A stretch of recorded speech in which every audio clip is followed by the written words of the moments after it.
Hi! అందరూ ఎలా ఉన్నారు? ఇప్పుడు నేను చూపించబోయే రెసిపీ వచ్చేసి కొబ్బరి బూరెలు. ఇప్పుడు కార్తీక మాసం కాబట్టి అందరింట్లో కొబ్బరి చెక్కలు ఎక్కువగా ఉంటాయి కాబట్టి వాళ్ళకి వీడియో హెల్ప్ అవుద్దని చెప్పి చేశాము. ఫస్ట్ మనం కొబ్బరి తురుము తీసుకొని పక్కన పెట్టుకోవాలి.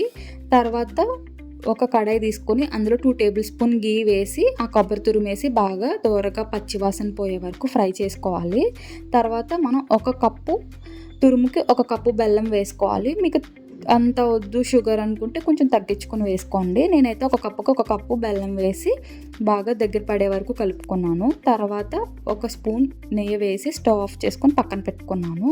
తర్వాత మనం పిండి అనేది ఒక కప్పు గుళ్ళు వేసుకొని 2 కప్పులు బియ్యం వేసి నానబెట్టుకొని తర్వాత దాన్ని ఆడించుకోవాలి పిండి కింద.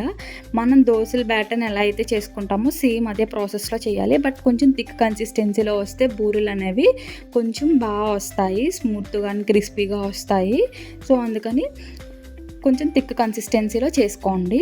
అది ఒక 10 నిమిషాలు పెర్మనెంట్ చేయాలి.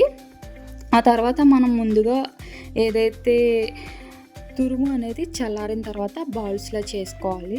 బాల్స్లో చేసుకొని పక్కన పెట్టుకోవాలి. తర్వాత మనం ముందుగా పెర్మనెంట్ చేసుకున్న పిండి తీసుకొని అందులో కొంచెం సాల్ట్ వేసి బాగా కలుపుకోవాలి.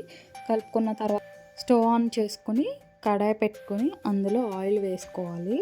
ఆయిల్ వేడెక్కిన తర్వాత మనం ముందుగా బాల్స్ చేసి పెట్టుకున్నాం కదా, అవి పిండిలో వేసి ఒక్కొక్కటిగా తీసుకుని ఆయిల్లో వేయాలి. మనం ఇవి గోల్డెన్ కలర్లో రావాలంటే మేము బెల్లం వాటర్లో అప్లై చేసుకుని పూరీలు అనేవి వేసాము, అందుకని చెప్పేసి గోల్డెన్ కలర్లో వచ్చాయి. సో మీకు కూడా ఈ ట్రిక్ నచ్చితే ఫాలో అవ్వండి.